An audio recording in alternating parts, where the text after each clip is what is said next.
Come on up.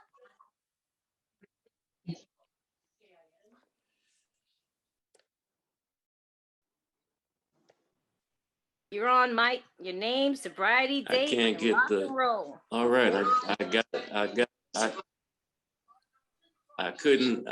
get the got it off.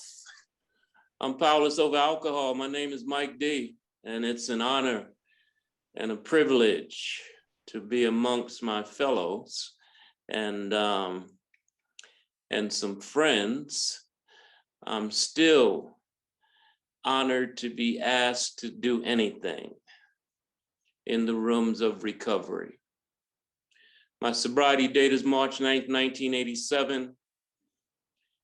One of my spiritual angels and guides told me I need to let you know that, because even though you might have been around for a while, we have doubting Thomases in the room.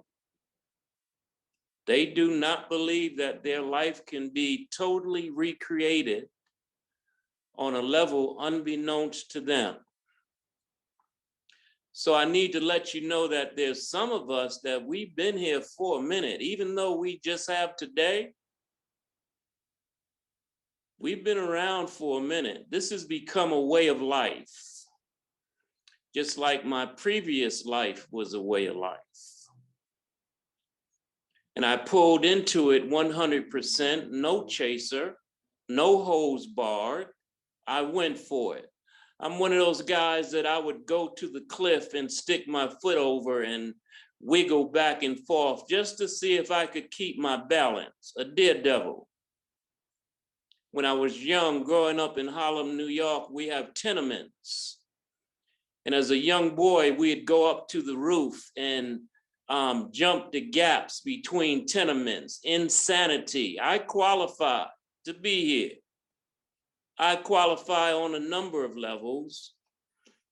And what happened when I came to see you guys around about 1988, I was introduced to a life-transforming process that hasn't stopped yet. So if anybody's here tonight and you're new, I welcome you. Anybody that's here tonight and you're in between, I welcome you. And then anybody that's here tonight and you're in the club, meaning you have diagnosed yourself with a threefold disease. You know that only a God is going to save you, a power greater than yourself, and you've made a decision to do anything and everything that you need to do to stay on the path of seeking, because it just don't stop with your with your drinking. It just don't stop there. I believe that's the hook he used to get us here. And when I say he, I'm not talking about Bill and Bob. I'm talking about a power greater than myself that worked through Bill and Bob to tap into some of our souls that needed a life-changing experience. That's what's happened for me. I am so grateful. They tell me I got 45 minutes. I got a watch here somewhere. Pretty sure somebody will give me a high sign.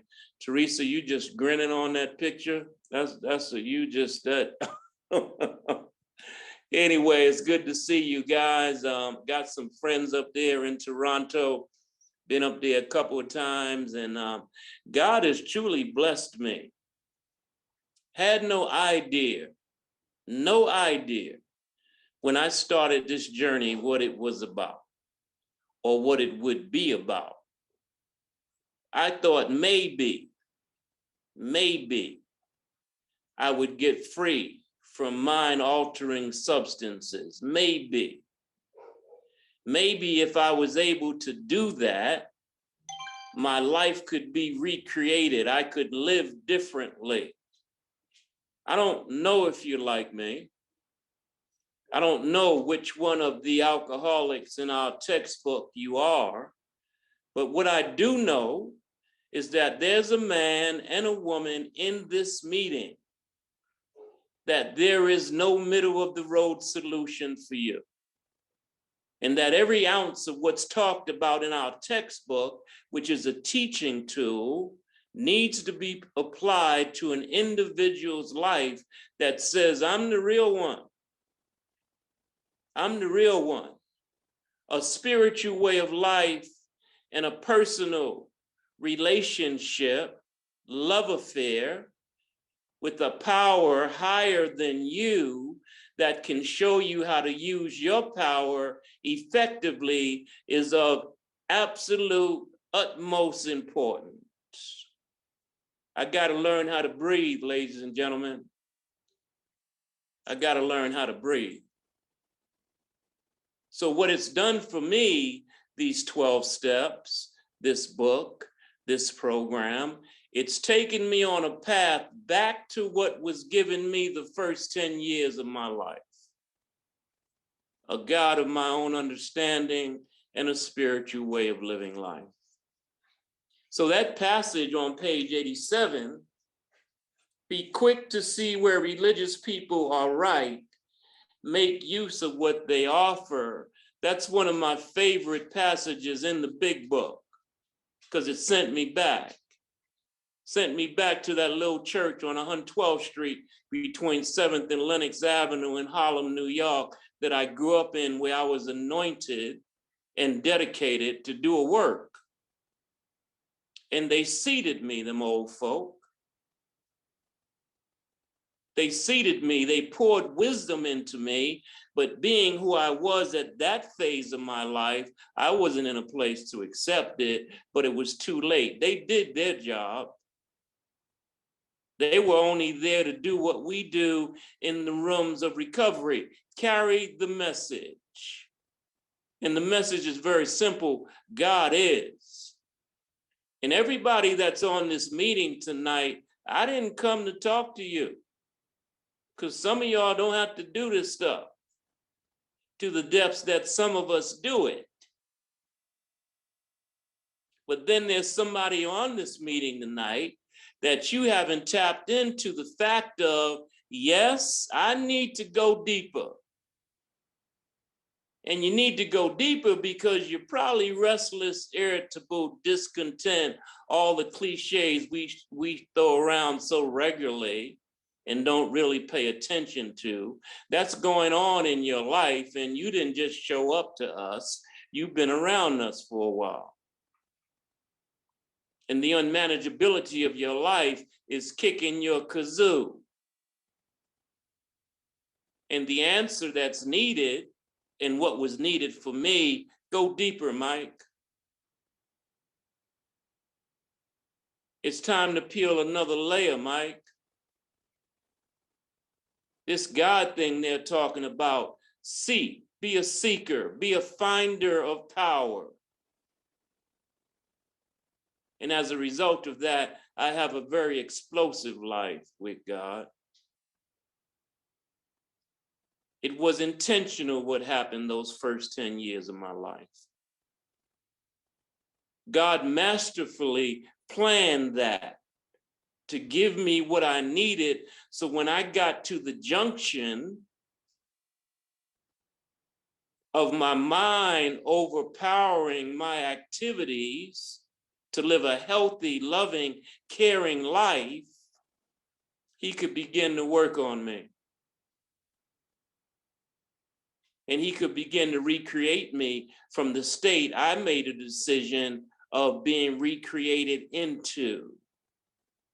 I am so grateful. I am so loving of the 12-step process and these 12 steps. I am in awe of how exactly what I needed, he put in front of me.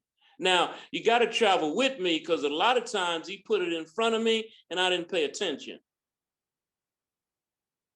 And I began to continue to run on self and what I thought I knew. But today I know all that was absolutely necessary. I had to have an experience to be able to mold the foundation to show up in Toronto, Canada this evening to talk to somebody. Came to talk to somebody because you're teeter-tottering on the fringes of what we do. This is a God program and a program of spirituality. Sorry, I didn't say it. Big Book says it. And if you're in the real club, if you're in the club, meaning you're a mad dog. I don't know if any of my workshop people are on there. I got a workshop in the UK called the Mad Dog 12-Step Process. Told them about y'all, and it's kind of late over there, but I bet one or two of them stayed up to hang out with y'all tonight. If you're a mad dog, you need an awesome power to recreate your life for you and through you, by you. I found that once I availed myself to the 12-step process, and I did that a number of times, 10th step jumped out at me and said, "You've entered the world of the spirit." And spirit said, "So what do you know about living in my world, Mike? You know how to do concrete and pavement. You know how to do skyscrapers and tenements. What do you know about my world? What do you know about the realm of the spirit where God resides? What do you know about the fourth dimension?" And in my ignorance, I said nothing, and spirit said, "No, you do. It's time for you to go back home." Meaning back to the roots that have been planted in me in those young years.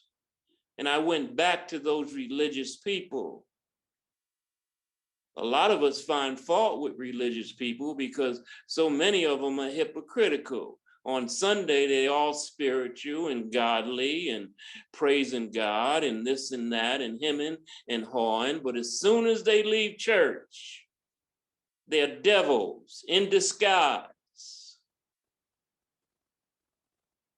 But I've come to find out that not all of them are like that. That the basis of what they do is what we do. They serve a true and living God. They believe in a spiritual way of life. They know that they need a partnership and a coupleship with a power greater than themselves if they're to breathe on a daily basis. There ain't no wiggle room in that. There is no wiggle room. It's not by coincidence that in the 11th step, in the 12 and 12, they brought a religious guy in and say, he's not one of y'all, but he got some valuable information. I want to read it for you.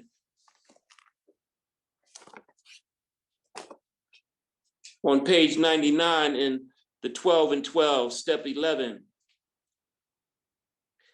it says, well, we might start with this. First, let's look at a really good prayer. We won't have far to seek. The great men and women of all religions have left us with a wonderful supply. Here, let us consider one that is a classic. Its author was a man who for several hundred years now has been rated as a saint. This is in our literature, y'all, approved literature. We won't be biased or scared off by that fact because although he was not an alcoholic, he did, like us, go through the emotional ringer. And as he came out the other side of that painful experience, this prayer was his expression of what he could then see, feel, and wish to become. Be quick to see what religious people are about. St. Francis of Assisi, Lord, make me a channel of thy peace, that where there is hatred, I may bring love, that where there is wrong, I may bring the spirit of forgiveness, that where there is discord, I may bring harmony, that where there is error, I may bring truth. But where there is doubt, I may bring faith. That where there is despair, I may bring hope. That where there are shadows, I may bring light. That I may seek rather than to comfort, than to be comforted, to understand, than to be understood, to love, than to be loved. For it is by self-forgetting, it is by self-forgetting that one finds. It is by forgiving that one is forgiven. It is by dying that one awakens to eternal life. Amen. In that prayer, in those words, there is meaty, juicy stuff to work with on the path of the recreation of your life. It's an exercise with people that I work with. We work with that prayer, spiritual exercise. I not only do it with what's mentioned in the big book and in the 12 and 12, I do it in my other practice. I'm also a minister, a licensed ordained minister.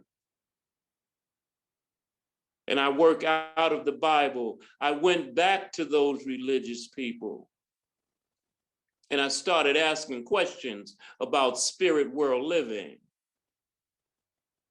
I started seeking a deeper and more effective relationship with the power greater than myself, not on my terms, but on his terms. And guess what? He showed up. He showed me that no matter what, Mike, I'll stand with you. I'll be with you.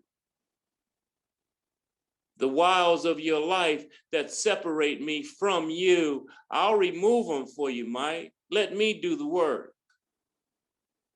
That's why in step 6 and 7, I don't work on me. I take them to God, my defects, shortcomings, aspects of character that are dysfunctional. I take that stuff to God. And what happens? I get a revelation as to the newness of living life. I get intuitive thought. I get insight. I get moments of clarity. I get the power to do the next right thing. Relying and depending on a power greater than myself as a result of being introduced to that very young in my life. I used to watch my mother. She was an evangelist. First thing she did in the morning when she got up was she got out of bed, she went and washed her face, brushed her teeth. The next thing that she did was she knelt down by the side of the bed and said a prayer. When she got up from there, she sat on the bed, grabbed her Bible, and began reading. She always kept a candle lit in her room for the power being the light of the world. Be quick to see what religious people are about. Didn't understand it then, I understand it now. Sometimes I need to be brought back to remembrance of who I am. I need to be in recognition of I'm not God. And let that power do its work in my life. What's happened for me since I came to see you guys is astronomical. I could have never thought that in that last treatment program in 1987. Never thought that. Never thought, didn't think I'd still be here. Didn't think I had the power not to do what I was doing, not to live the way I was living. But I became willing to tap in. I became willing to let the steps work me, not me work the steps. For somebody in this meeting, it's time for you to move to another level. You need to see what religious people are about. I sent them out, people that I sponsor. Go talk to a priest. Go talk to a minister. Ask God to guide you and direct you to a religious person and see what they're talking about. See if they're not doing what we do. They're doing exactly what we do. We do exactly what they do. We just do it on another level and call it by different names. So it's not by accident. Some people want to say, oh, AA and other fellowships are not about religion. It was based on religion. The Oxford groups, the other groups that sprung out down through the years. We stay out of religious affiliation because it causes too much controversy because of the different faiths. But when you look down to it and you're really involved, your faith is only aimed at one conclusion and one solution. You might just call him by another name. It's about growth and evolution. It's about being willing to let that power that you made a decision in step 2, in step 3, to take your life and your will, letting that power work you, recreate you, send you out, wake you up, shake you up, stand you up, and send you out. That's what my first sponsor used to say. That was one of his cliches. I dare you to try what those of us in the nucleus of the rooms of recovery do. You know we got 2 fellowships. You already know that. I don't have to tell you. Which one are you in? Have you made a decision that you're here for the long haul? I'm here for the long haul. I'm here to do what you will with me. How can you use me now? Every time I go through a piece of work, it is something that surfaces because I don't believe he puts more on you than you can bear. You make that determination. But recovery is levels of recovering. And he gets out of you what's needed to get out of you to pull just a little bit closer to him or her or whatever your God is. Because he wants to work with you. He wants to use you as an instrument. He wants to use you as a vessel so he can flow power through you and out of you to others in an effort to bring light to the world. That's all it's about. And it's interesting, he took the scourges of the earth to do that. I'm so grateful. I am so grateful. Like I said, this message is not for everybody. Some of y'all don't ever have to go to a church or a mosque or a temple. Join a church, talk to religious people. You can get a couple commitments and hang around the rooms and socialize and get a list of phone numbers and just hang out and you'll be cool. Didn't work for me. Didn't work for me. The necessary power wasn't there. As a cliche in our book says, I was beyond human aid. You guys can't fix me. You can talk to me. You can share your experience with me. You can bring some enlightenment to my life, but you can't fix me. I need to be confident in the solution and the power that's the center of my life today. I need to know that God is, and He can and will, if I just continue to be a seeker. That's all them old folk told me back in that little church. Make Him your partner. Be in a coupleship with Him. One of my sponsors say, you can fall in love with every nappy head, no tooth having somebody. Fall in love with God. Have a love affair with God. Thank GW for that. I've been so blessed. I've been so blessed.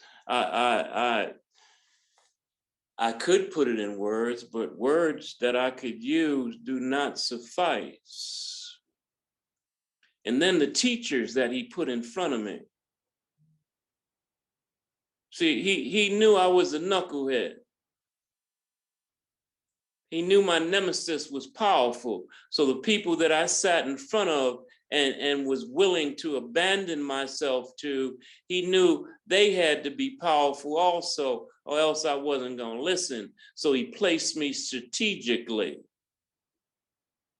in front of those that had a message that had depth and weight. And it altered my life. It changed my life. The first blessing and the first miracle was that the obsession and the allergy were put to bed. Didn't know it. I had to go on an amends trip, my first amends trip back in 1988 or beginning of 89, back to Harlem. All types of amends, and I came back and I met with my sponsor and I said, you know, I went around the block and I saw the fellas and they offered me all kind of stuff and I told them I don't do that no more. I don't want none of that. And they looked at me like I was an alien from another planet. And I was kind of giggling. And he looked at me with a straight face in my eye. And he said, I bet you think you had something to do with that. And the light bulb came on. That the miracle of not drinking and not using had come into fruition in my life, that I could say no and mean it and not do it. What a blessing.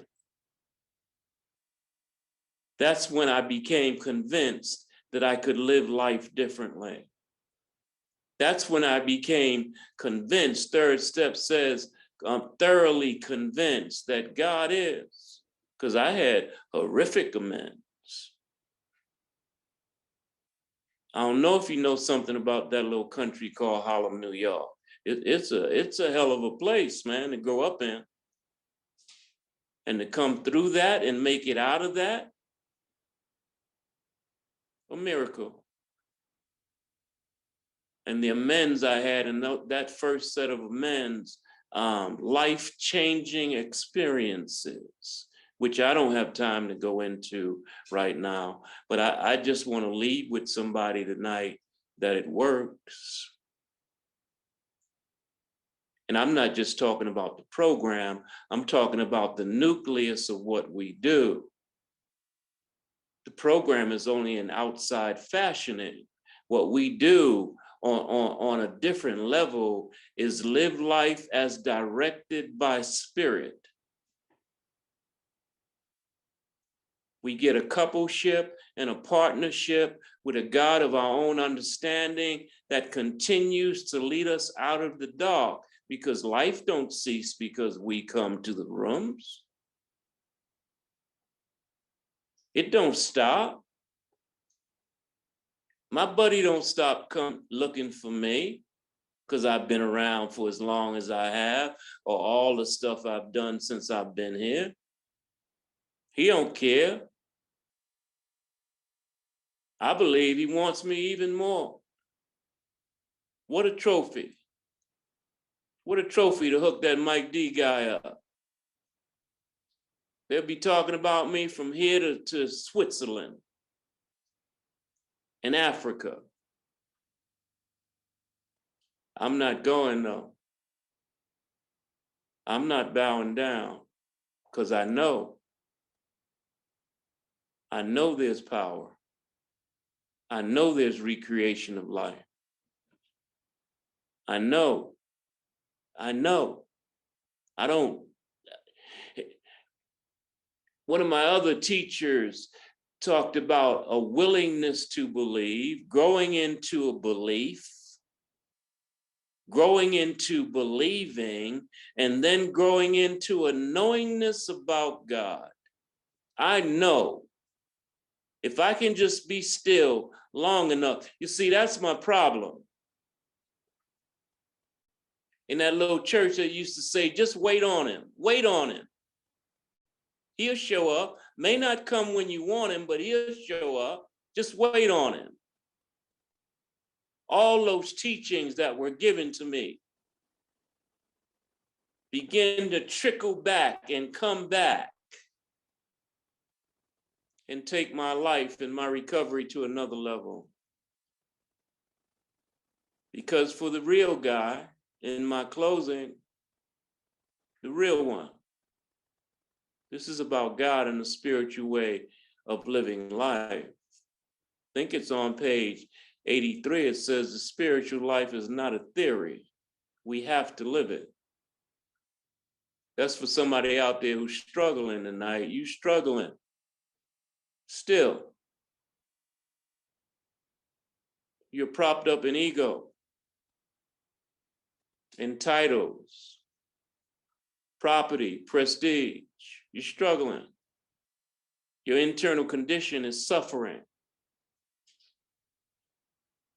because it's time to move to another level. Coming out of another piece of work, umpteenth piece of work.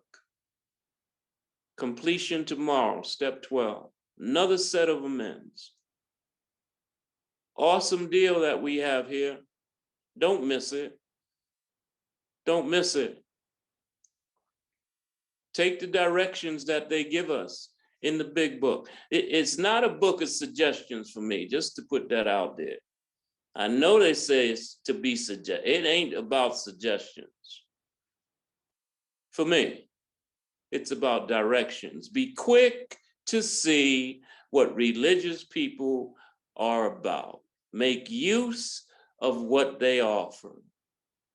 Watch your life. I dare you. Growing up on 112th Street between 8th and 7th Avenue, we had a saying of, I double dare you. I double dare you. I triple dare you. I double dare you. Go a little bit deeper. Get out of self. Follow the mandates in the process of recovery outlined in the big book. Seek out other religious people. Also seek out other books and other deals. Watch your life. Don't be content with where you are in this moment. No, God is infinite, unending. There's a world out there that's just waiting for you. But far beyond that, there are people out there that's waiting to hear your story. That power is going to allow you to touch them and work through you to give them what they need to recreate their lives. And they'll be making use of what you have. Astronomical. Astronomical what happens in this program. I want to thank my buddy, my sis, and my man Ali for asking me to come out and bring a message. I don't know if it was about depth and weight. I just know it was a message. I pray and I speak. That's it. And I let God have its way with me. And so far, it's worked out. I ain't going back. I am not turning back, man. I got free from that nemesis, which I thought was Harlem, New York. Came to you guys and found out it wasn't Harlem, New York. It was sitting between my two shoulders the whole time. But I was able to find a way out. Hopefully something was said. Hopefully spirit showed up and touched somebody to know that wherever you're at, you don't have to stay in that place. You can be recreated from that place that you're in now. It's astronomical. It's infinite. It's unending. Thank you guys for being here tonight for my recovery. God bless you and God keep you. Thank you.